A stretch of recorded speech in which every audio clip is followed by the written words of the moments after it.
Sono le 8 in punto, è il 1° aprile. Buongiorno a tutti voi che seguite Antenna Sicilia e buongiorno Sicilia da Roberta Lunghi. E buongiorno anche da Lorena Dolci, ci vedremo tra poco con la lettura dei giornali.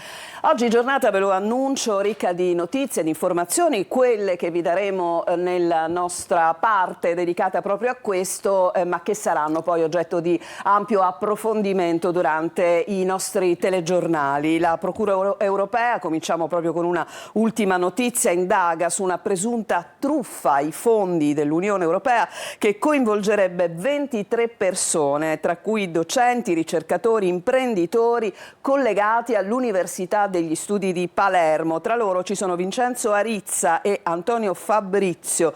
L'indagine riguarda i progetti di ricerca Baitos e Smiling, finanziati dall'Unione, in cui sarebbero stati fatturati costi falsi per attività e attrezzature mai sostenute, creando fondi neri e gonfiando i finanziamenti ricevuti. Insomma, si profila una sorta di scandalo proprio in seno all'Università di Palermo e, come vi dicevo, di questo parleremo. Adesso uno dei nostri servizi riguarda la notizia, che poi lo verificheremo con Lorena, si trova su tutti i giornali: la base di Sigonella è stata vietata ai Caccia USA.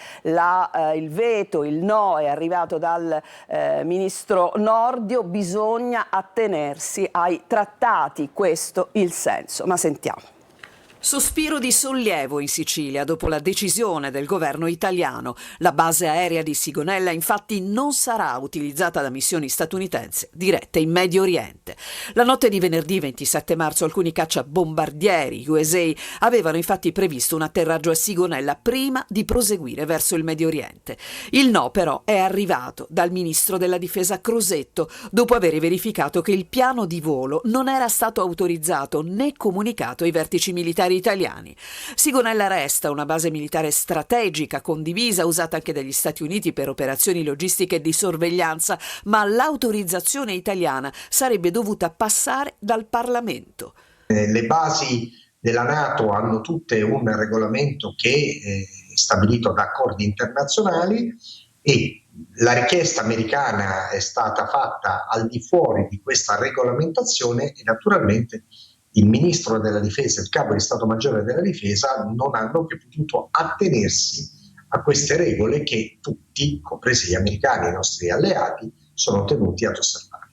Questa decisione può dunque essere un definitivo intervento per rassicurare chi vive sul territorio. La NATO, l'Alleanza Atlantica, le forze armate italiane portano sicurezza.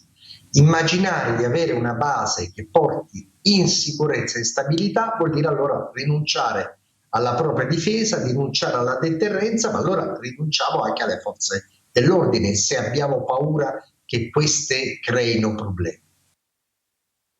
Ecco, naturalmente correggo il lapsus dell'attacco, si trattava certamente della decisione del ministro Crosetto, come avete sentito nel servizio. Lorena, oggi appunto me lo confermi, i giornali ne parlano a tutto spiano. È l'apertura non solo dei giornali regionali, ma ovviamente anche di tutti i quotidiani nazionali che dedicano ampio spazio a questa vicenda, di cui andiamo a vedere alcuni retroscena, questa volta sul Corriere della Sera. Cos'è successo? Pochi minuti al telefono con il ministro Crosetto, poi Meloni decide e manda anche una nota agli Stati Uniti. Ma ricostruiamo questi attimi, ecco perché si parla di attimi. 2 caccia militari armati dagli Stati Uniti che fanno rotta su Sigonella, sembra che siano partiti dalla Scozia, chiedono al comando militare italiano, quando già sono in volo, di atterrare o forse, scrive il Corriere, nemmeno chiedono, semplicemente comunicano una rotta. È a quel punto che le forze armate rilevano un'incongruenza, almeno rispetto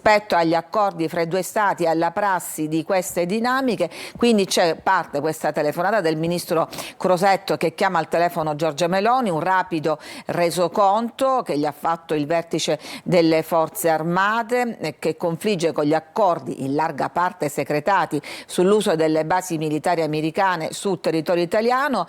Anche qui pochi secondi per deciderlo. Se volessero farlo di atterrare secondo una procedura precisa, il governo dovrebbero prima consultare il governo italiano, che a sua volta dovrebbe coinvolgere il Parlamento. Dicevamo, sono pochi minuti la telefonata alla Premier, non c'è tempo per una valutazione politica, il profilo in primo luogo giuridico e tecnico, ci sono delle violazioni palesi, non si può che rispondere di no. La difesa ottiene disco verde da Palazzo Chigi, ma disco rosso appunto per i caccia.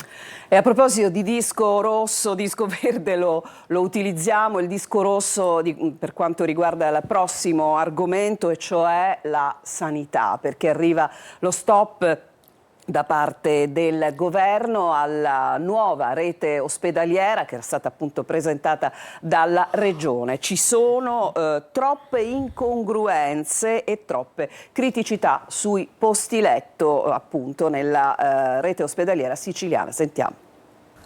Non è una bocciatura, ma un confronto tecnico. Così l'assessore regionale alla salute Daniela Faraoni replica ai rilievi del Ministero sulla nuova rete ospedaliera siciliana. Per i tecnici del Ministero della Salute il decreto presenta numerosi disallineamenti e incongruenze. In una nota i funzionari spiegano che la documentazione inviata dalla Regione non consente nemmeno di procedere a una valutazione completa. Nel mirino finiscono soprattutto i posti letto, 84 risultano cancellati pur essendo già programmati, mentre per altri 135 destinati alla psichiatria non viene indicata la collocazione. Criticità anche nella distribuzione di alcuni reparti, con posti letto non associati ad alcuna unità operativa, tra Agrigento, Messina e Cefalù. E non solo, il Ministero chiede chiarimenti sugli accorpamenti, sull'organizzazione della rete, dell'emergenza-urgenza e sulla pianificazione delle reti specialistiche, a partire da quella oncologica fino ai punti nascita. Il piano firmato dall'assessore Faraoni insieme all'ex dirigente Salvatore Iacolino, oggi sotto inchiesta per corruzione e concorso esterno in associazione mafiosa, arriva in un momento delicato anche sul piano politico, con tensioni nella maggioranza regionale sulla gestione della sanità. Ma dalla Regione si prova a smorzare i toni. Le osservazioni erano attese, spiega Faraoni, e nascono da un confronto istituzionale inevitabile. Intanto da Palermo assicurano correttivi in arrivo per lo più tecnici, ma il confronto con Roma resta aperto. E anche questo è un argomento ampiamente trattato, Lorena. Sì, non è l'ultimo schiaffo o sberla che sta ricevendo il governo regionale da quello nazionale, perché, scrive Repubblica, c'è una nuova stangata, la sanità siciliana bocciata anche per i cosiddetti LEA, i livelli assistenziali. Il Ministero contesta il mancato raggiungimento degli obiettivi, tra i punti più critici gli screening oncologici e i posti letto. Anche qua un altro disco rosso per la giunta Schifani, scrive Repubblica. Il 26 marzo al tavolo tecnico di verifica dei livelli essenziali di assistenza, ovvero le prestazioni minime da garantire ai cittadini, è arrivata una sonora strigliata per la Sicilia ancora inadempiente su vari fronti, tra cui appunto in tema di screening oncologici e prevenzione. L'unico rilievo a cui la Regione è riuscita a mettere una pezza è il buco da 400 milioni di euro nel bilancio, colmato ricorrendo a fondi speciali delle aziende sanitarie. Il verbale sarà inviato nelle prossime settimane. Al prossimo incontro del tavolo la Regione dovrà dimostrare che sta affrontando anche queste ultime criticità. Grazie Lorena, prima di spostarci su altri argomenti, sono le ultimissime notizie, andiamo nel Messinese, lo dico ovviamente alla regia, l'ultima notizia riguarda proprio quanto accaduto a Forza d'Agro, arresti domiciliari per 5 persone. Tra questi il sindaco Bruno Migliadò avrebbe truccato le amministrative del 2024. Nell'inchiesta della Procura di Messina, pensate, ci sono altre 67 persone, ma lo sentiamo da Emanuela Corsi. È un vero e proprio terremoto quello che nelle ultime ore ha travolto il comune di Forza d'Agro nel Messinese. I carabinieri di Taormina hanno arrestato il sindaco Bruno Migliadò, un consigliere comunale, un agente e un ausiliario del traffico della polizia municipale per il reato di associazione per delinquere finalizzata alla falsità materiale commessa dal pubblico ufficiale in atti pubblici. Divieto di dimora nel luogo di residenza per un altro consigliere comunale. Al centro delle indagini le elezioni dell'8 e del 9 giugno 2024. Miliadò, candidato alla carica di sindaco, avrebbe vinto le amministrative attraverso la creazione di false residenze. Il primo cittadino finito nel mirino della procura è ai domiciliari. Nell'inchiesta sono coinvolte altre 67 persone. E c'è stato anche un nuovo arresto nell'inchiesta sulle tangenti negli appalti pubblici. Infatti ai domiciliari è finito il funzionario regionale Francesco Mangiapane, che è accusato di aver incassato una mazzetta da 10.000 euro dall'imprenditore Carmelo Vetro. E anche appunto per questa notizia ovviamente vi rimando ai nostri telegiornali. Facciamo un passo indietro. Ieri a Messina, l'Università di Messina ha ricordato il femminicidio di Sara Campanella, inevitabilmente anche quello accaduto 5 anni prima, lo stesso giorno di Lorena 40. Sentiamo. È il giorno in cui si rinnova il dolore. La comunità universitaria e studentesca di Messina ha ricordato oggi i femminicidi di Sara Campanella e Lorena 40, 2 studentesse della facoltà di medicina uccise da chi diceva di amarle, ed è un filo tragico quello che le lega. Il 31 marzo 2020, in pieno Covid, la morte di Lorena a Furci, il 31 marzo dello scorso anno quello di Sara.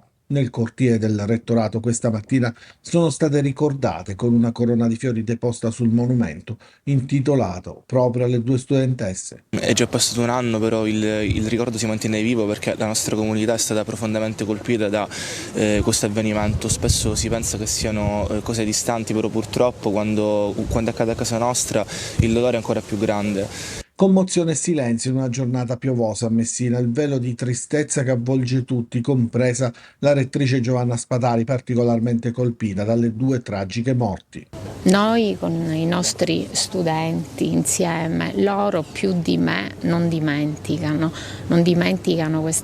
questi efferati crimini che hanno privato 2 ragazzi come loro della possibilità di avere un futuro. Quindi questo è solo un momento di dolore vissuto nel silenzio e vuole essere, come c'è scritto in fondo nella targa, un momento di memoria ma anche un atto di responsabilità per tenere sempre altissima l'attenzione. L'Ateneo messinese ha avviato da tempo una campagna di sensibilizzazione sulla violenza che adesso cercherà di esportare anche nelle altre università. Obiettivo non dimenticare, Lorena. Sì, lo andiamo a leggere sul quotidiano La Sicilia. Sara e Lorena, 2 vite spezzate, un dolore che non si affievolisce.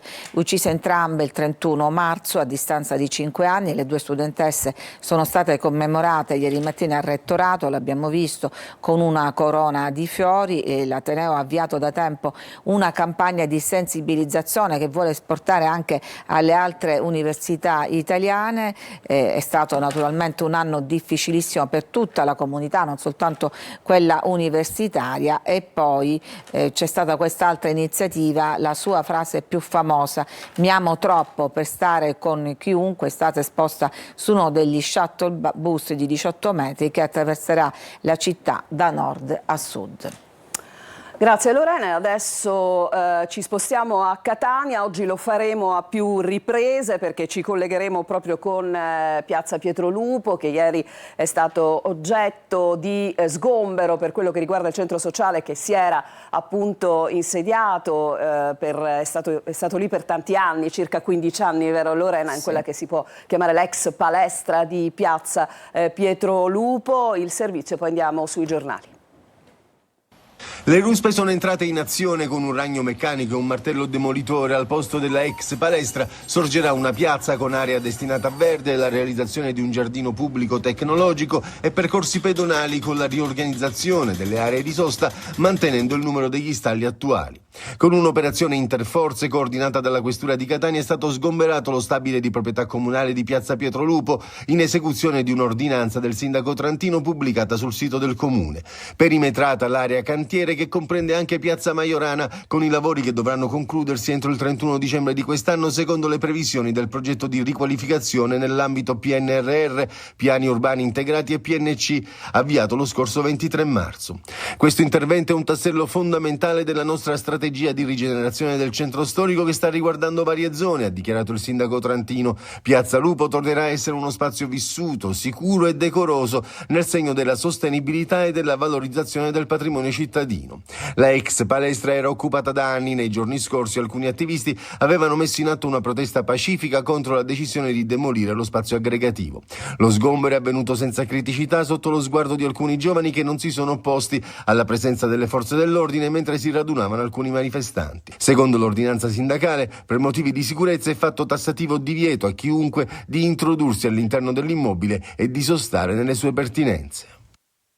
Spostiamo sui quotidiani, Lorena, per sì, questo andiamo fatto. a vedere sulla Sicilia, appunto, vedete la foto con i blindati schierati, ovviamente non c'è stato alcuno scontro fisico né violenza, è stato tutto molto ordinato e pacifico, è stata sgomberata questa ex palestra con un dispositivo interforze, l'ordinanza firmata dal sindaco definisce lo spazio occupato un luogo di degrado con seri pericoli strutturali, l'abbattimento è propedeutico alla realizzazione di un progetto di riqualificazione, l'abbiamo sentito, dura condanna per l'intervento è arrivata dall'Arci che chiede al sindaco di sospendere l'intera operazione, richiesta difficile da ottemperare perché ormai le ruspe, i ragni meccanici sono già entrati in azione. Intanto ieri sera gli attivisti che occupavano la struttura comunale hanno interrotto la seduta del Consiglio Comunale, volevano leggere un documento ma non l'hanno potuto fare perché la seduta appunto è stata sospesa.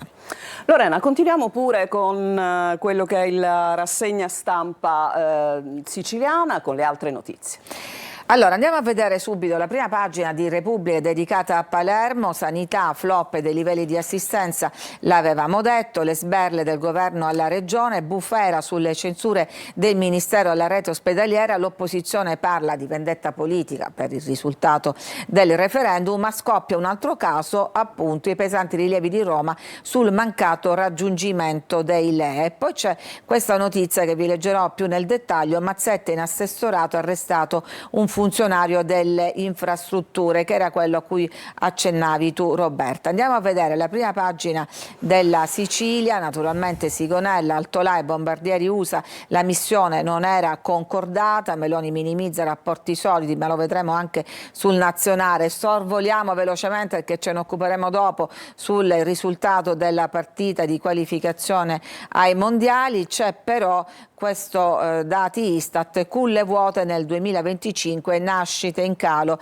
del 3,9 in un anno, calo che continua, che non si interrompe. Giornale di Sicilia, anche qua Sigonella in primo piano. E poi anche qua il ricordo di Sara e Lorena, il giorno del ricordo tra Palermo e Messina. E poi la Gazzetta del Sud, anche qua Sigonella in primo piano e poi l'Italia, un altro disastro mondiale. Andiamo a vedere adesso un commento qualificato sulla vicenda Sigonella, che è quello di Salvo Andò, che era un socialista vicino a Craxi ma anche è stato ministro degli esteri. E cosa dice? Che la memoria va automaticamente alla crisi che è stata un po' citata da tutti, quella dell'ottobre 85 conseguente al dirottamento dell'Achille Lauro, quelle scelte fatte dall'allora capo del governo Bettino Craxi, secondo il costituzionalista Salvo Andò, ex deputato socialista e ministro della difesa dal 92 al 93, possono ancora dare insegnamenti in un'epoca di tensioni internazionali causate dagli Stati Uniti, con un punto focale, sottolinea Andò: serve difendere la sovranità nazionale, non siamo vassalli, è una premessa necessaria, oggi si fa a gara per rivalutare Craxi. E chiedono proprio di commentare la necessità di un passaggio parlamentare in applicazione del trattato e lui conferma: occorre sempre una consultazione preventiva con il Parlamento, la base è parte del territorio nazionale e il sistema delle alleanze non fa venir meno la sovranità. L'Italia non può trovarsi in guerra se non per un suo esplicito atto di volontà. Ritengo quindi inaccoglibile la pretesa americana di utilizzare le nostre basi senza autorizzazione, e quindi ha fatto bene il ministro della difesa Crosetto a spiegare senza esitazioni che non siamo in guerra e non possiamo esserlo sulla base della volontà di un altro paese.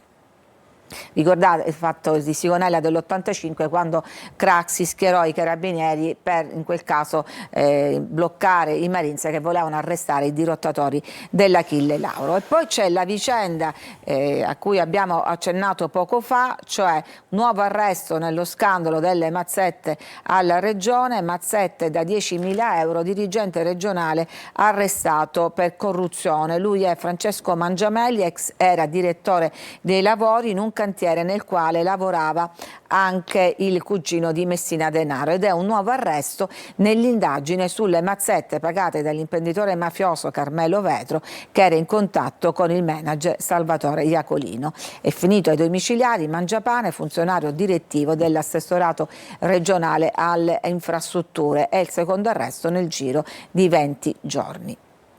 E di questo ci occuperemo ancora meglio. E poi c'è appunto lo stop alla rete ospedaliera, un altro fallimento, Faraoni, che l'assessore alla sanità minimizza, sono solo osservazioni, e ancora andiamo avanti.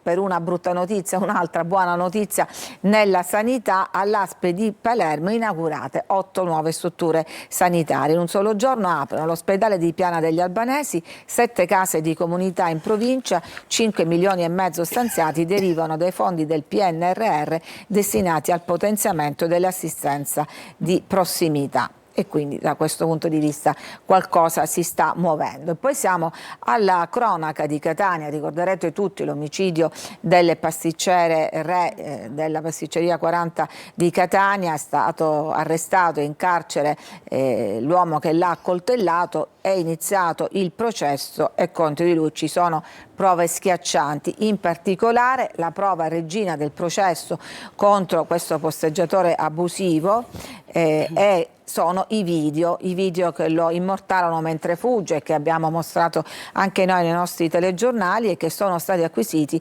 fra gli atti del dibattimento che si sta svolgendo davanti alla Corte d'Assise. Ieri c'è stata un'altra udienza, sono stati ascoltati 3 testi dell'accusa, che sono 3 poliziotti che sono prontamente intervenuti.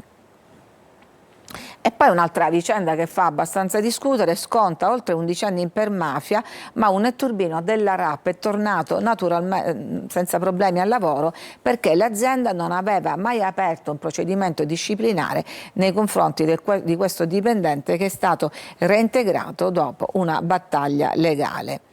Ti leggo soltanto l'ultima notizia, così per chiudere un po' più con leggerezza. Si avvicina Pasqua, molti faranno le gite fuori porta, qualcuno invece resta in città, ma partono le ordinanze comunali, vietati tra l'altro picnic e barbecue alla Favorita e a Monte Pellegrino, che sono fra le mete preferite dai palermitani per queste appunto gite di Pasqua. Niente, allora, picnic, diciamo così. Allora, noi adesso però, come sempre, a quest'ora andiamo a controllare la viabilità in alcune vie della città di Catania. Lo facciamo puntando appunto le nostre telecamere. Iniziamo con il primo quadro, che è un po' sempre lo stesso, perché lo snodo dell'ex Tondo Gioeni, come sempre, molto molto trafficato in direzione Mister Bianco, ma vediamo anche un traffico importante anche da Mister Bianco verso il centro cittadino. Dove ci spostiamo? Ci spostiamo sul viale Vincenzo Giuffrida, e qui come sempre grande presenza di veicoli. Sì, in entrata. Come dici, Lorena? In entrata soprattutto. In entrata in città il traffico è sostenuto, meno ovviamente in uscita, come state vedendo. Ancora una fotografia della circonvallazione nel tratto che è in prossimità anche della nostra sede di Viale Odorico da Pordenone, lo sbocco da Viale Mediterraneo e ovviamente il grande traffico verso Mister Bianco, ma altrettanto verso Ognina, quindi direzione Ognina. Cambiamo assolutamente situazione, ma restiamo più o meno in linea con la fotografia degli ultimi giorni, ovvero l'Etna, che non si vede. Si intravedono le pendici coperte di neve, questo si vede. Anche perché appunto le temperature non permettono, no? Proprio una coda d'inverno che ci stiamo portando dietro. Una coda d'inverno con il freddo. Nulla da fare per questa visuale, vediamo un po' se arriva una cartolina più edificante che quantomeno ci mostri l'Etna. Niente da fare nemmeno dal versante di Taormina. Il cielo è grigio, di tempo però ci occuperemo fra un po'. Adesso ci fermiamo per una pausa, poi torniamo con la seconda parte della nostra rassegna stampa.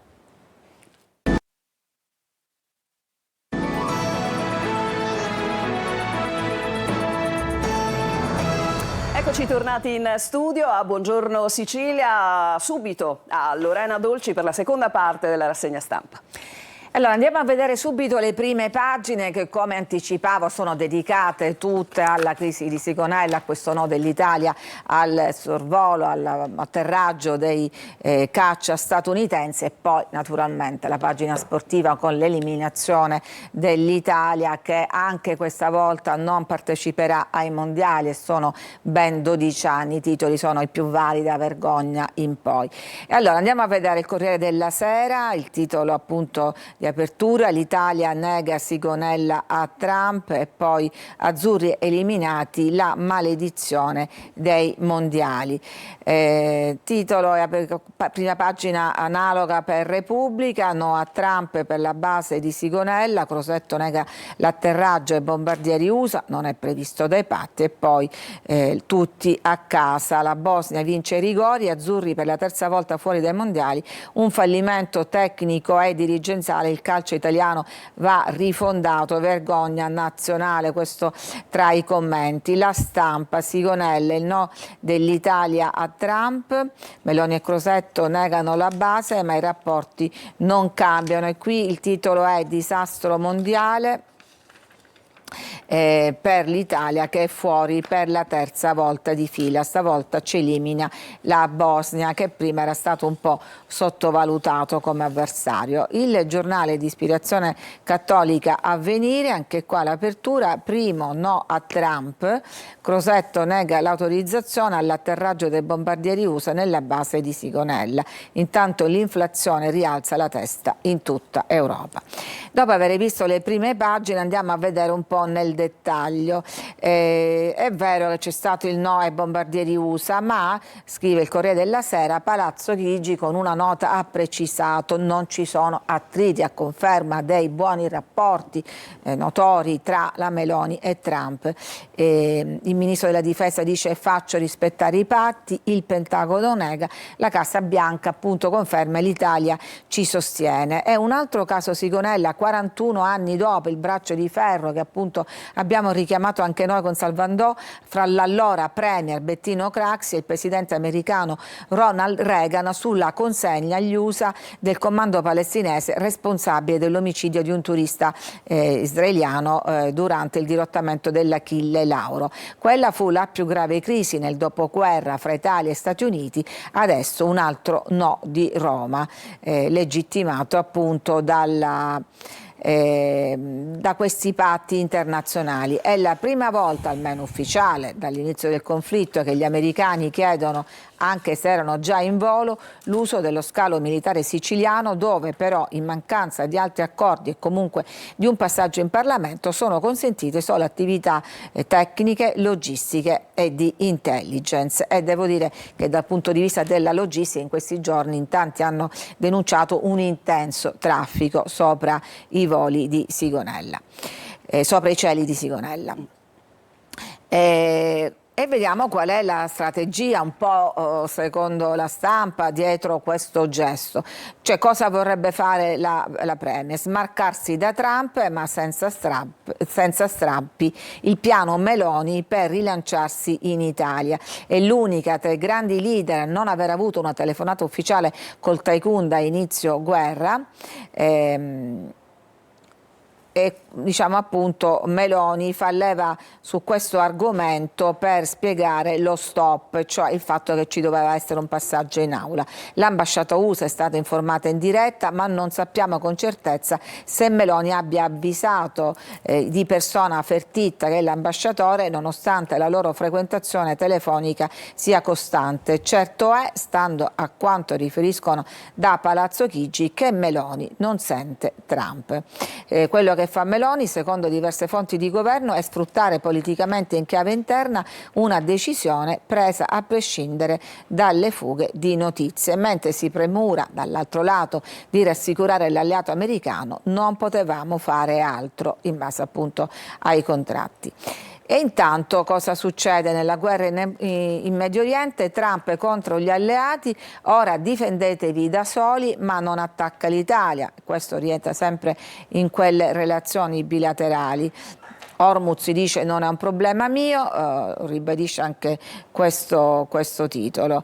Nel frattempo una reporter americana è stata sequestrata a Baghdad da un comando sciita, catturato uno dei rapinatori, gli altri fuggiti verso sud, e potrebbe rientrare in questa strategia iraniana di pressione attraverso degli ostaggi. Intanto il Parlamento israeliano, la Knesset, vara la pena di morte per i terroristi palestinesi. Per l'ONU è un crimine di guerra questo. Shock per la spilla a forma di cappio del ministro Ben Gvir in Parlamento, la vedete qua in questo cerchio, Parlamento che fra l'altro ha brindato ufficialmente con diciamo poca sensibilità a questa nuova legge. Torniamo invece in Italia, partiamo da San Siro, c'è un'inchiesta sulla cessione, i PM la cessione di San Siro, il comune favorì Inter Milan, il sospetto è che ci sia stata una turbativa d'asta, 9 gli indagati per le accuse, segreti rivelati, atti modificati per gli interessi dei privati. Lo stadio San Siro da abbattere, le circostanti aree edificabili sono stati ceduti dal comune a Inter Milan il 1° ottobre 2025, ma per la Procura di Milano è stato solo il punto d'arrivo di una turbativa che dal 2019 ha strumentalmente predisposto in modo sartoriale, per così dire, i vari passaggi allo scopo di allontanare o dissuadere potenziali offerenti diversi da quelli decisi appunto prima. E poi c'è questa vicenda davvero inquietante, la morte di madre e figlia dopo Natale. Si erano avanzate tantissime ipotesi, intossicazione alimentare, botulino, addirittura il veleno per i topi, ma adesso emerge che Sara Di Vita, 15 anni, e la sua mamma di 50 sono state assassinate, avvelenate con la ricina, una delle sostanze tossiche più letali al mondo, che si prende appunto dalla pianta del ricino.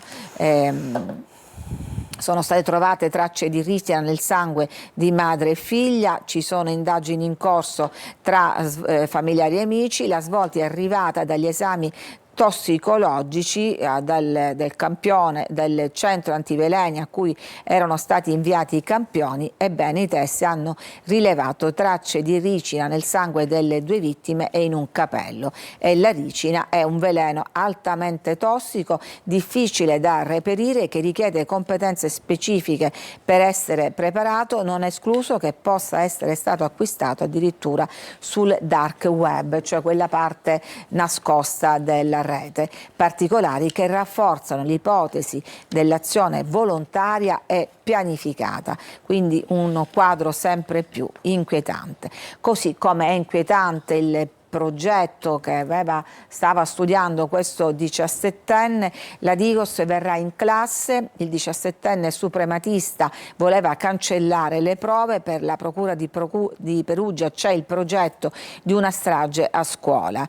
Lui era allertato già dal 2024, spavaldo online ma preoccupato nella realtà, andava cancellando i contenuti violenti dai suoi apparecchi informatici, era ben consapevole che il monitoraggio delle forze di polizia di quando in quando colpiva tutti i vari complici, la perquisizione nei suoi confronti arriverà solo nell'estate 2025, ma già c'era allarme. La grande paura del ragazzo esplode in particolare con l'arresto del neonazista Daniele Trevisan nell'ambito di un'operazione bolognese che colpisce il sito Werewolf Division, con il quale il ragazzo era in contatto e quindi praticamente se l'aspettava. se l'aspettava. Devo dire che anche ieri hanno parlato i suoi genitori, naturalmente minimizzando e dicendo che non avrebbe fatto male ad una mosca. E poi c'è questo commento di una psicologa a proposito di queste stragi pensate o attuate come nell'altro caso. Lei è Chiara Volpato e dice: i ragazzi fragili imitano eroi negativi e poi la guerra legittima la violenza. I giovani si ispirano a questi modelli sperando di essere visti, cioè quindi di chiamare l'attenzione, ma noi continuiamo a non guardarli. Professoressa, le chiedono chi diventa il nemico da deumanizzare per questi ragazzi. L'impressione, risponde, è che sia la società nel suo insieme e i suoi simboli, la scuola cioè. C'è molta fragilità, non dimenticherei che hanno vissuto il Covid, anni decisivi nell'isolamento con la fatica di costruire legami veri. E cos'altro alimenta questa deriva? I social veicolano eroi negativi a cui ci si ispira come unica soluzione per una vita povera di tutto il resto. C'è la mascolinità tossica, gli incel, i giovani che hanno difficoltà a rapportarsi con l'altro sesso, fenomeni centrati sui ragazzi, su eroi negativi. Non a caso si tratta quasi sempre di ragazzi. Per i maschi costruire legami in adolescenza è più difficile. Sorvolo sui dati Istat perché mancano pochi minuti, dobbiamo approfondire qualcosa su appunto il tonfo mondiale e l'altro titolo. Italia battuta ai rigori dalla Bosnia che passa in vantaggio con Chine, viene ripresa all'80°, espulso Bastoni e poi gli errori di Pio e Cristante ai rigori. È la terza volta consecutiva che siamo eliminati. Le lacrime di Gattuso, chiedo scusa a tutti, non ce l'ho fatta, il CT affranto dopo il KO, il mio futuro adesso non conta, insomma sicuramente molto giù, molto depresso. E poi come ci siamo ridotti, scrive il Corriere della Sera, in discesa da Oslo, il ranking è sempre peggiore, le qualificazioni complicate, resta l'europeo di Mancini. Pagelle davvero negative per la squadra degli azzurri. Ci fermiamo qua, a te Roberta. Grazie Lorena. Lorena vi parlava poco fa, vi leggeva appunto parte della notizia che riguardava proprio il commento di una psicologa, di Chiara Volpato, sul fenomeno appunto dei giovani fragili e alla luce di fatti di cronaca davvero agghiaccianti. Noi proseguiremo su questo argomento subito dopo una pausa con la prima dei nostri ospiti. A tra poco.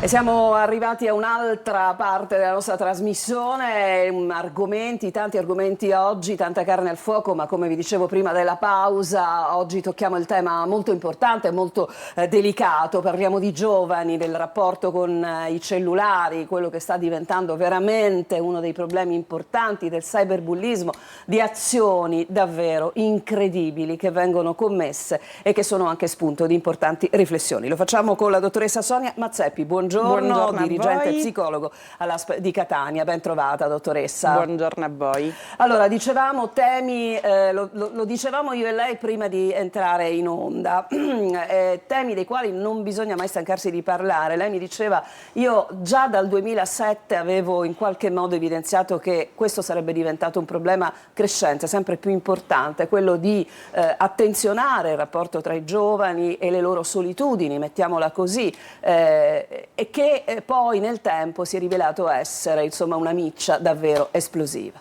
Sì, intanto grazie per questa opportunità. Come dicevamo prima, da molteplici anni come psicologa che lavora nell'ambito della violenza e con gli adolescenti, ho segnalato quanto, come altri miei colleghi che lavorano in quest'ambito, quanto fosse altamente prevedibile di trovarsi di fronte ad una generazione che ha delle difficoltà ad entrare in contatto con le proprie emozioni, in quanto assistiamo sempre più noi nei fatti di cronaca a situazioni che degenerano dal bullismo al cyberbullismo, a situazioni di violenza, più importante, pura. E quello che desidero sottolineare è che non è che ci troviamo di fronte ad una generazione di ragazzi biologicamente violenta, quindi più violenta rispetto al passato, ma ci troviamo di fronte a dei giovani, a dei ragazzi che hanno una maggiore difficoltà alla tolleranza alle frustrazioni, ai no, alla gestione delle emozioni negative, quindi della rabbia, della tristezza, che poi se non gestita adeguatamente diventa aggressività e diventa violenza. Ma ahimè perché? Perché ci troviamo di fronte a una classe genitoriale, e questo lo dobbiamo dire, che non espone abbastanza i figli alle emozioni negative, i no. Tuteliamo troppo, cioè proteggiamo troppo, questo vuole dire. Noi diamo troppa protezione laddove invece forse un ragazzo dovrebbe sbrigarsela da solo in certi casi. Anche, ma non è solo una questione di protezione, è una questione di confini, di ruoli, di no. Oggi noi siamo in una società consumistica dove c'è il tutto e subito, e quindi come il tutto e subito è nelle cose materiali, diventa il tutto e subito nella soddisfazione anche di bisogni di tipo relazionali, che io ho bisogno di avere soddisfatte, e se non li ho soddisfatti generano in me una ferita narcisistica. Non so se sono chiara rispetto a questo, però è importantissimo. Lei è chiarissima, però mi viene da pensare ai famosi no, che sono importanti da sempre per crescere, no? Generazioni e generazioni di persone sono cresciute, sono nate vivendo il no come qualcosa da metabolizzare. Penso a uno dei no o a una delle limitazioni imposte ai giovani di questo tempo, che sono quelle cose che fanno andare maggiormente in crisi proprio i ragazzi. Proviamo a togliergli il telefonino per 2 ore. Che cosa succede? Possono arrivare anche a delle crisi vere e proprie, no? Delle crisi nervose vere e proprie. È vero, è riscontrabile? Assolutamente. Tra l'altro ci sono delle linee guida. La Società Italiana di Pediatria ha da sempre segnalato che l'uso del cellulare prima di 10 anni dovrebbe essere assolutamente vietato, ma noi oggi basta guardarci attorno, vediamo anche delle mamme che passeggiano col passeggino, i bambini col cellulare in mano piuttosto che al ristorante come babysitter dei propri figli. Allora c'è un tempo per tutto, quindi io come genitore devo assumermi la responsabilità di poter dire no a mio figlio, perché questo non è ancora il tempo. E se io ti do il cellulare, te lo do rispetto a dei tempi, a dei limiti che io ti devo dare, perché gli studi neuropsicologici oggi lo dimostrano chiaramente. Il cervello, noi lo ripetiamo quando andiamo nelle scuole, quando facciamo gli incontri con i genitori, il cervello dei bambini, degli adolescenti è plastico, vuol dire che ancora non è pronto, sta subendo delle trasformazioni. Quindi se io do un cellulare troppo presto o lo do per troppo tempo, chiaramente questo crea una dipendenza che mi porta a quello che poi noi chiamiamo un'anestesia emotiva, che è quello a cui noi stiamo assistendo oggi, la difficoltà a riconoscere l'altro. Allora, i fatti di cronaca che sono, come dicevamo, agghiaccianti, da ciò che è accaduto nel Bergamasco, parliamo ovviamente del 13enne che ha accoltellato la sua insegnante, dolendosi poi del fatto di non aver portato a compimento finale questo gesto, a come dire, altri fatti che sono occorsi nel napoletano. Poco fa vedevamo la collega Lorena Dolci appunto durante la rassegna stampa commentare una pagina del Corriere della Sera dove si parlava di questi fatti terribili, e si parlava di questi ragazzi come ragazzi fragili. C'entra la fragilità in questi casi estremi? Allora, chiaramente ogni caso, io dico, va visto alla sua storia e va visto nella sua complessità. Quello che io ritengo da clinico è che certamente ci saranno stati prima di questo gesto dei campanelli d'allarme che probabilmente sono stati sottovalutati, sono stati non visti, ma è anche vero che qui ci troviamo di fronte ad un'azione pensata pianificata, certo. che ha a che fare dal mio punto di vista non tanto con una fragilità strutturata quanto invece con una profonda difficoltà nel sentire, nel riconoscere le emozioni e nella tolleranza ai no. Di fatto questa professoressa cosa ha fatto? No? Lo ha ripreso, da quello che abbiamo appreso, lo riprendeva per i brutti voti, lo riprendeva per delle modalità relazionali probabilmente non consone al contesto scolastico. Quindi cosa succede? Il professore riprende, no? Sì. Quello quindi che dovrebbe essere, quando io prendo un brutto voto, uno stimolo a migliorare, invece è stato vissuto come un attacco al sé, alla propria persona, e quindi da lì un'escalation. Ecco che torniamo a quello che dicevamo prima, no?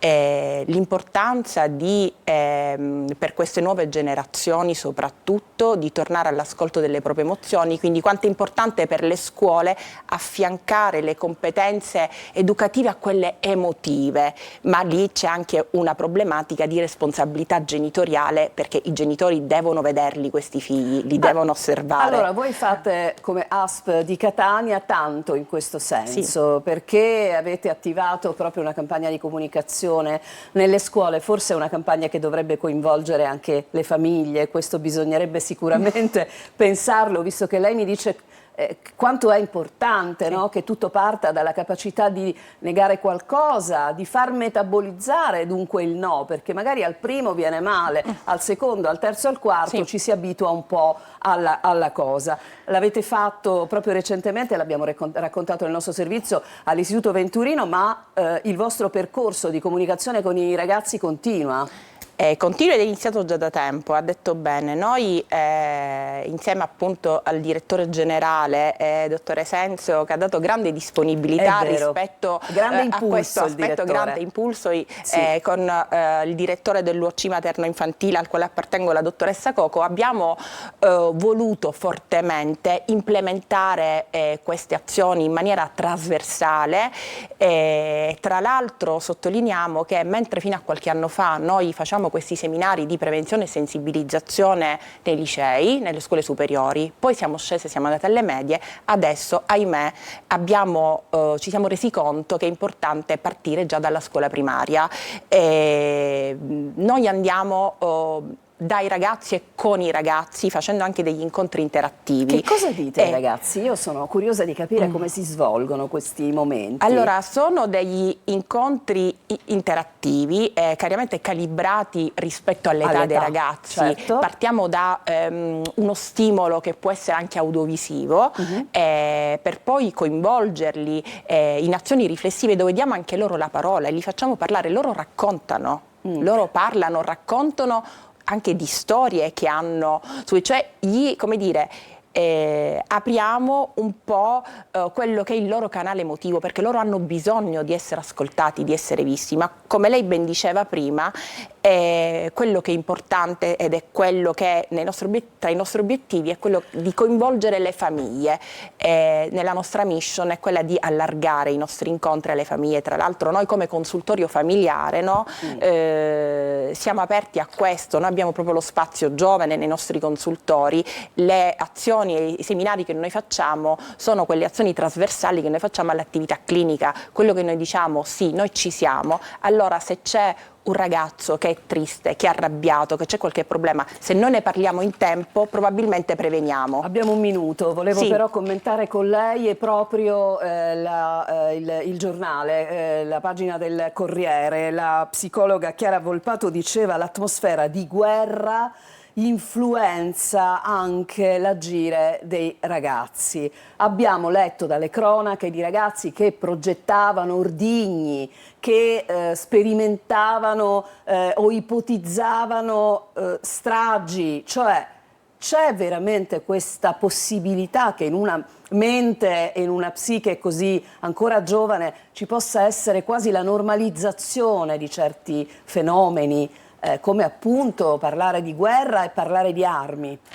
Ahimè sì, è quello, no? Un fenomeno che noi conosciamo bene, che è quello dell'emulazione, certo. che in una mente in crescita può influenzare e condizionare, ma voglio sottolineare che è vero che questi ragazzi vedono in televisione l'atmosfera di guerra di oggi, ma la vedono anche e la vivono in alcuni videogiochi violenti che non dovrebbero assolutamente avere e che poi li portano a, come dire, confondere e sovrapporre la realtà col virtuale. Dottoressa, io la interrompo perché il nostro tempo a disposizione, ahimè, Comprendo. è finito, ma sono veramente contenta di averne parlato un'altra volta insieme a lei, che ovviamente è un'esperta, e portateci i risultati di questa campagna, di questi incontri, perché è sempre molto molto importante fare parlare i ragazzi. Assolutamente, abbiamo incontrato più di 2000 ragazzi, l'anno prossimo faremo un report e amplieremo la nostra attività. Grazie all'ASP di Grazie a Catania, voi. grazie dottoressa, e adesso andiamo a vedere come sarà il tempo nelle prossime ore. Ben ritrovati da Daniele Berlusconi di Trebi Meteo. Nella giornata di mercoledì il vortice di bassa pressione insiste al sud, si sposta sullo Ionio, porta maltempo anche intenso sul medio-basso versante adriatico e sulle regioni meridionali, compresa la Sicilia, dove avremo questa giornata molto instabile con piogge e rovesci diffusi, alternati comunque a qualche schiarita, specie sul comparto ionico, con venti ancora sostenuti da nord, mari dunque molto mossi o agitati. Anche le temperature si mantengono basse, ben sotto alle medie del periodo. Per quanto riguarda la giornata di giovedì avremo ancora la presenza di questo vortice che insiste sullo Ionio e dunque ancora instabilità diffusa in Sicilia, con piogge e rovesci anche frequenti sul versante tirrenico, altrove alternati a delle schiarite, con venti ancora sostenuti seppur in graduale indebolimento e temperature che si mantengono sotto le medie. Vedete, di notte si scende anche sotto i 4-5 gradi sulle aree interne della regione, durante il giorno non si sale oltre i 15-16 gradi. Con questo è tutto, per maggiori dettagli c'è l'app di Trebi Meteo. E allora torniamo dalle previsioni del tempo, deduciamo che il tempo è ancora con una temperatura freddina e lo deduciamo anche dal, come dire, dal look del nostro Francesco Aloi, che è sciarpa e cappellino non si mollano, siamo già al 1° aprile. Buongiorno Francesco da Siracusa con un gentile ospite per parlare di un argomento che ci dispiace tanto, perché quando parliamo della chiusura di attività commerciali nel centro delle città non parliamo solo di fallimenti professionali, parliamo proprio di tutto un sistema che viene ad essere messo in crisi. A te la linea e presentaci il tuo ospite, Francesco. Sì, ciao Roberta, buongiorno Sicilia dall'Etna. No, da Siracusa Sì. c'è 1° aprile, ma sembra di essere al 1° gennaio. C'è freddo, 10 gradi, quindi consentitemi questo look tipicamente invernale. Noi siamo con il vicepresidente di Confcommercio Siracusa, Fabio Catalano. Buongiorno. Buongiorno a tutti voi.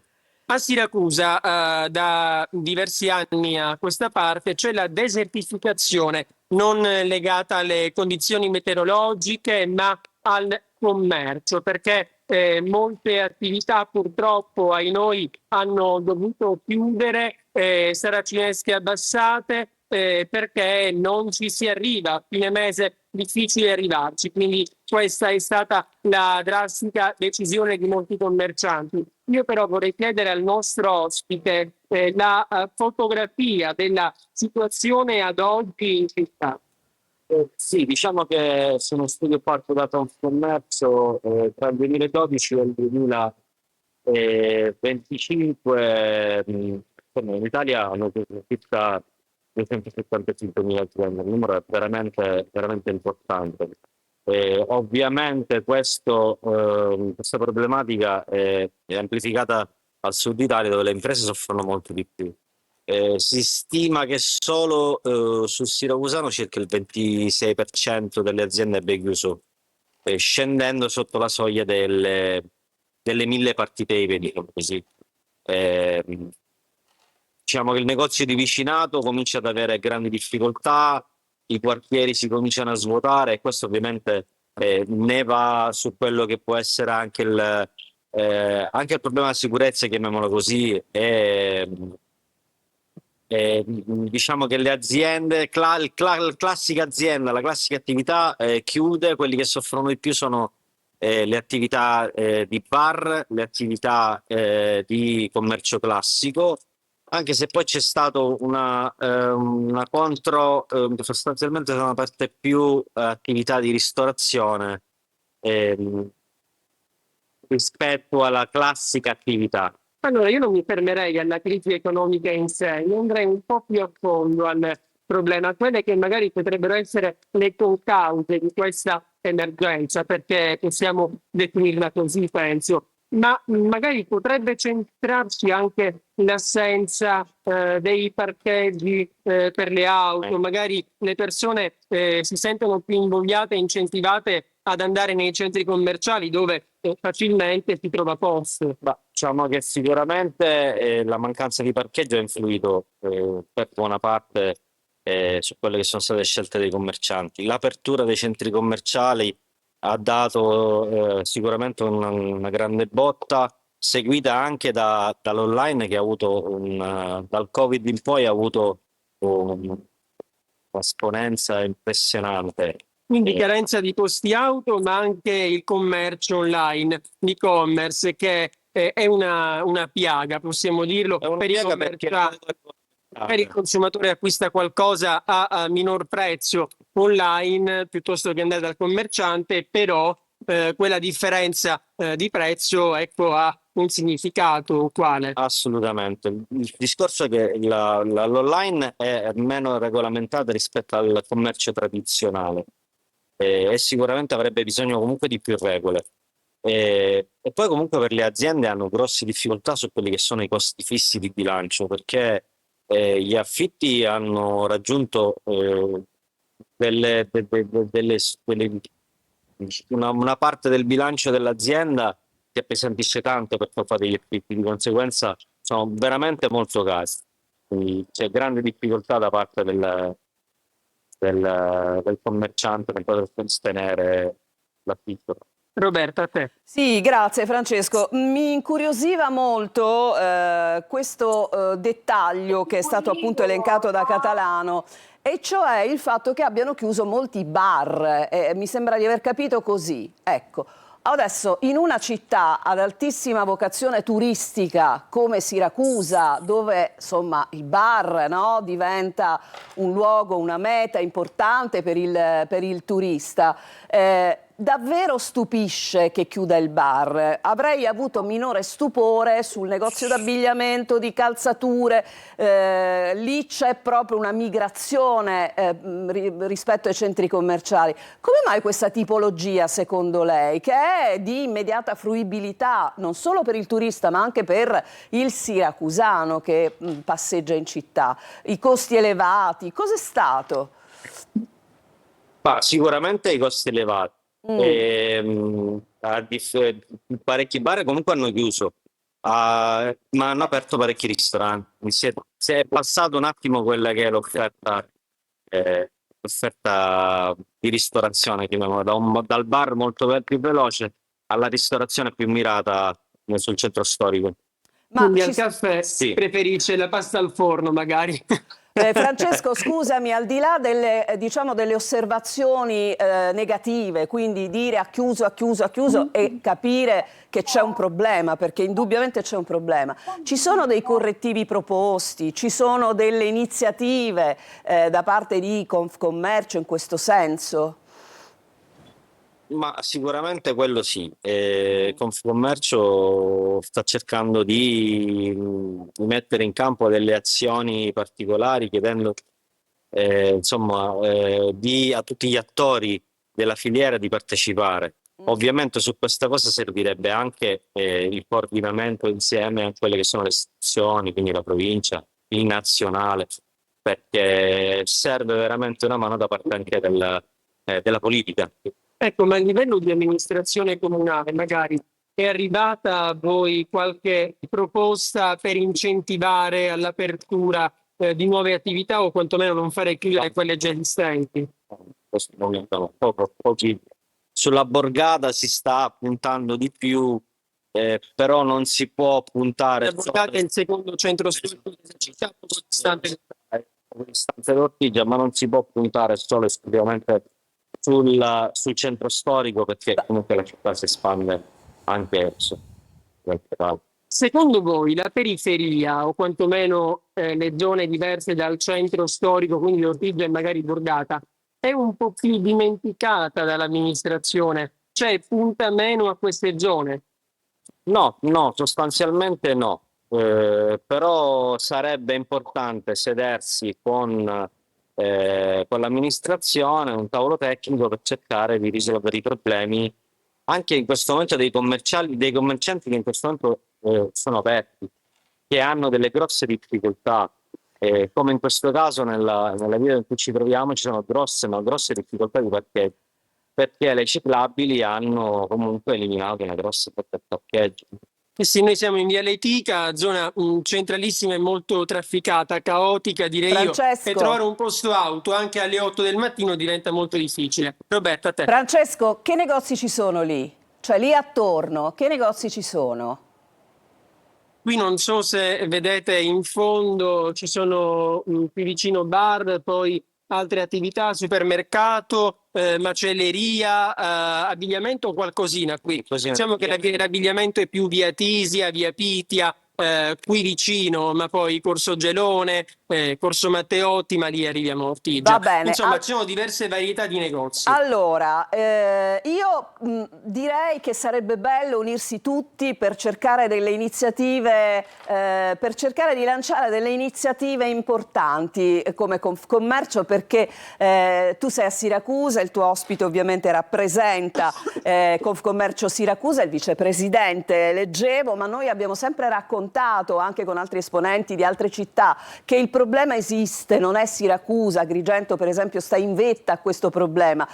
Sarebbe bello mettere insieme le intelligenze per lanciare qualche bella iniziativa sull'imprenditoria di questo settore, chissà, qualche bella idea, qualche innovazione per incentivare questa fetta importantissima della vita delle città. Quindi noi siamo aperti a vostre iniziative, al racconto di eventuali vostre iniziative, vi diamo un immenso in bocca al lupo a lei e naturalmente a tutti i commercianti che rappresenta. Francesco caro, grazie davvero, buona giornata, noi salutiamo ovviamente il collega, fra poco andremo, ci sposteremo a Catania, adesso c'è una pausa, torniamo tra un attimo.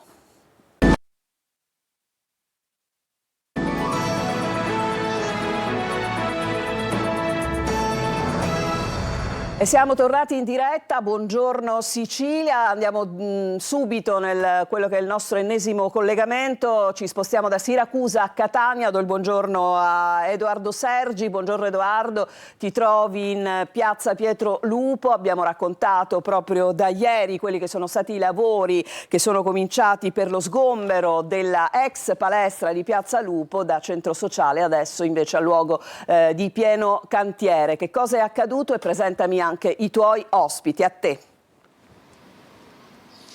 Sì, ciao Roberta, insomma i lavori vanno avanti dopo lo sgombero di ieri, già stamattina sono stati abbattuti i primi muretti e insomma alle nostre spalle i lavori vanno avanti con un presidio fisso della polizia che ovviamente ha sbarrato l'accesso sia da questo lato, quindi da zona Piazza Cutelli, sia dalla zona di Piazza Maiorana. Insomma i lavori vanno avanti, lavori che comprendono un po' tutta la zona, appunto anche Piazza Maiorana, ma che in questo momento si stanno concentrando in Piazza Pietro Lupo. Alla mia destra c'è Pietro Pignatario che fa parte di Sinistra Italiana, mentre alla mia sinistra c'è il professore Gianni Piazza che è docente di sociologia dei fenomeni pubblici dell'Università di Catania. Allora, io partirei subito con lei professore, insomma lei ieri ha espresso un po' quella che è la sua opinione, ha detto anche di una difformità strana nello sgombero, in quanto i lavori sono iniziati prima che appunto avvenisse lo sgombero, con un presidio fisso che poi è stato in questa zona per una settimana per poi appunto essere sgomberato perché tutti gli occupanti del centro sociale della palestra Lupo ieri hanno dovuto insomma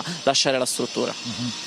Sì, quello che sottolineavo è che l'anomalia di questa procedura, insomma, il fenomeno dei centri sociali è molto antico, più di 50 anni, da 40 anni a Catania, e ovviamente ci sono stati molti sgomberi. Tutte le ricerche e tutti gli studi mostrano che gli sgomberi avvengono, tra virgolette, al contrario, cioè prima interviene la polizia per sgomberare e poi dopo, se ci sono dei lavori, intervengono gli operai. Questa è stata un'anomalia che da subito ha lasciato anche gli occupanti abbastanza stupiti e che ha permesso appunto di bloccare i lavori per una settimana da parte degli occupanti e anche di dare vita a un presidio che c'è stato qui alle nostre spalle nella piazza antistante, che si è trasformato in una sorta di occupazione temporanea a cielo aperto, con iniziative, dibattiti, musica, iniziative culturali, molto frequentato, devo dire, più di quanto anche io potessi immaginare. Questo un po' dimostra ancora una volta che comunque c'è un bisogno di questo tipo di socialità un po' alternativa rispetto a quella tradizionale.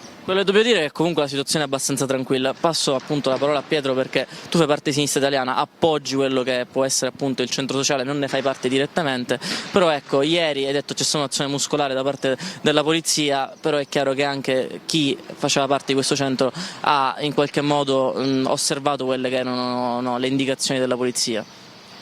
Sì, era aspettata ovviamente, nulla di inaspettato, forse troppo portentosa per quello che avrebbero dovuto trovarsi davanti, cioè pochi ragazzi oltretutto hanno scelto di venire alle 4 del mattino, appunto un orario in cui il presidio era alleggerito, hanno trovato 4 persone che se ne sono andati senza fiatare, quindi senza alcuno scontro, li hanno identificati dopodiché hanno iniziato i lavori, però appunto questo è il segnale, cioè lo Stato, dove le cose non vanno per come vuole lui, interviene con la forza massiccia. Abbiamo una città totalmente dimenticata, le periferie lasciate a se stesse, con problemi di criminalità, di disagio socio-economico, di abbandono, di povertà educativa e non solo. E là non si interviene su un gruppo di ragazzi che comunque hanno rimesso in piedi uno spazio abbandonato dallo Stato, l'hanno reso fruibile a migliaia di giovani, perché in 11 anni qua hanno transitato migliaia e migliaia di giovani e meno giovani, anche bambini, anziani. Chiunque ha potuto usufruire di questo spazio per attività sportive, ludiche, creative, culturali e politiche. Ecco, davanti a questo lo Stato interviene con i muscoli, davanti ai veri problemi, alla collusione, alla mafia, ai cantieri dove c'è connivenza mafiosa, no. Tutto questo evidentemente ha una ragione, è la ragione politica di mostrarsi forti contro le zecche comuniste, perché poi questa è proprio una cosa che infatti il governo nazionale, il partito del governo nazionale ieri ha scelto di fare un post. Perché? Perché all'indomani del referendum qualsiasi azione che può mostrarli come attivi nella loro politica di pulizia sociale contro le sinistre funziona, tutto il resto fermo totale. Però ecco, quello che diciamo, non c'è stata una mediazione, perché è chiaro che questo è un bene del comune e quindi il comune può fare quello che vuole. In questo momento vuole fare una piazza, un parcheggio con anche una zona verde, però non c'è stata una mediazione, cioè nel senso non c'è stato un modo di trovare un altro edificio che possa in qualche modo, anche con un comodato d'uso gratuito, accogliere le persone che erano qui dentro. No, allora, negli anni, da quando si è annunciato che sarebbe avvenuto questo sgombero nel giro di qualche anno, cosa che comunque coincideva con l'aver trovato i fondi, quindi quando il progetto diventò definitivo perché trovarono i fondi, appunto questo PNRR che ha visto la corsa a spendere dissennata e senza senso, vediamo cantieri ovunque, la città è un cantiere, è diventata invivibile, molti di questi cantieri sembrano pura follia, perché vediamo per esempio alle nostre spalle rifare un viale, il viale che porta a Piazza Teatro Massimo, via Teatro Massimo, che negli ultimi 10 anni è stata rifatta 3 volte, la stanno rifacendo perché c'è da spendere soldi, quindi purché si spendano facciamola qualsiasi, e questa è stata la corsa a intervenire anche sulla Lupo perché hanno trovato i soldi. Quando è successo questa cosa, una parte del collettivo che viveva lo spazio della Lupo insieme a una serie di altre realtà, noi eravamo presenti, abbiamo iniziato a partecipare ad alcuni consigli comunali per cercare di trovare uno spazio di dialogo. Non era detto che il collettivo che viveva lo spazio avesse voluto questa mediazione e quindi avrebbe accettato delle proposte di spazi alternativi, ma comunque questa proposta non è arrivata. Edoardo, perché in buona sostanza non si crede al valore di queste realtà. Sì.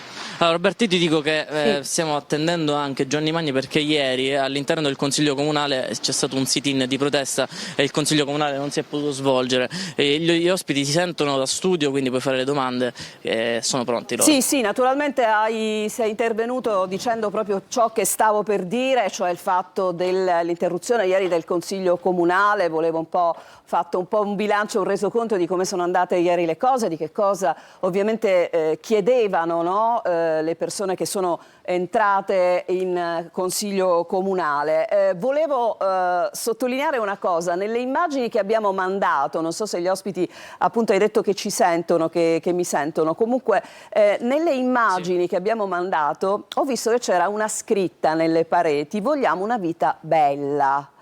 Tra le tante scritte, adesso non sarà facilissimo ripescarla, ma fa nulla, c'era scritto così.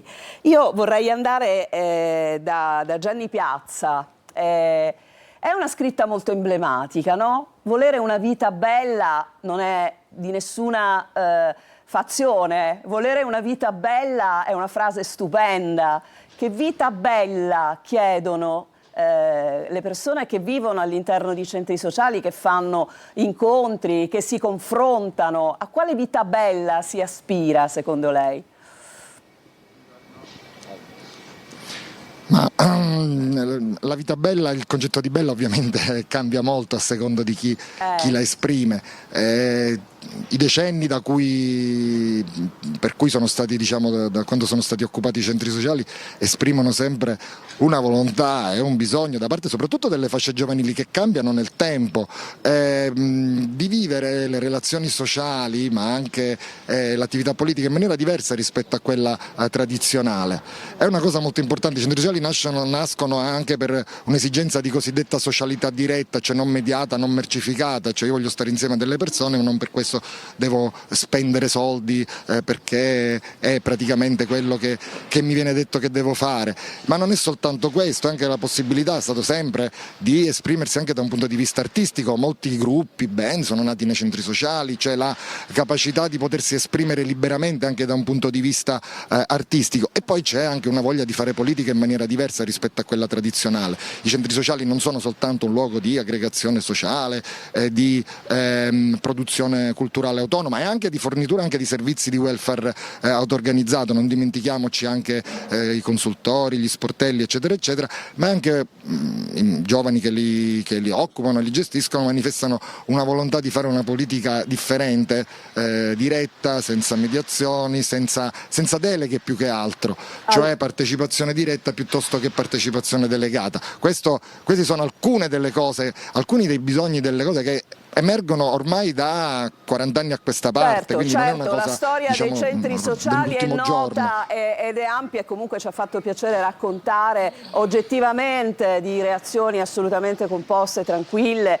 Questo è stato sicuramente un segno di grande civiltà. Vorrei tanto sapere cosa faranno, dove andranno, se c'è una possibilità di aprirsi a un confronto, a un dialogo, per trovare altri spazi di comunicazione. Ecco, purtroppo non possiamo farlo perché siamo arrivati alla fine del nostro collegamento. Se c'è un'altra voce che ti ha raggiunto, Edoardo, abbiamo 1 minuto e neanche, quindi devi andare velocissimo. Sì, io farei commentare a Gianni Magni, che è il presidente della 7ª commissione consigliere del Comune di Catania, cosa è successo ieri sera durante il Consiglio Comunale. Piacere, Guarda, io posso provare anche brevemente, però quello che sta succedendo, buongiorno a tutti, dico, ha bisogno anche di poter invece spendersi qualche parola in più. Capisco i tempi della diretta, però ho capito, però è giusto che se volete ascoltare sia una parte che l'altra, è giusto che mi date modo di potermi esprimere. Io non voglio entrare nella sensibilità, Non a quest'ora, e allora tornerò quando sarete disponibili. Riesce a Grazie. sintetizzare, mi scusi, ma non riesce a sintetizzare un concetto, mi perdoni? Se io una battuta. Bene, se io posso esprimere tutte le mie idee, lo faccio con No, molto tutte. tempo, lo faccio con i tempi giusti. Ecco, se io devo dire no, quello che è successo ieri è veramente grave, è stato occupato il Consiglio Comunale, una cosa di una gravità inaudita, a prescindere dalle sensibilità, qui non si parla più di fare politica di destra o di sinistra, quello che è successo ieri è inenarrabile. Quindi merita che vada raccontato, e il fatto che ancora oggi non si stia capendo la gravità della situazione per me è un po' imbarazzante, ecco. Allora, Roberta, apriremo sicuramente Con molto piacere. apriremo un'altra finestra al riguardo, perché è giusto un po' dare parole a tutti in questo momento. Insomma, il tempo è finito, quindi ti restituisco la linea. Grazie Edoardo, noi abbiamo dei tempi che sono rigorosamente televisivi, ragion per cui se un intervento arriva alla fine del nostro collegamento non possiamo fare miracoli. Allora, grazie a Edoardo, certamente apriremo altre finestre sul tema. Cosa succede adesso? Che il nostro velocista dello Zodiaco dovrà fare ancora più in fretta.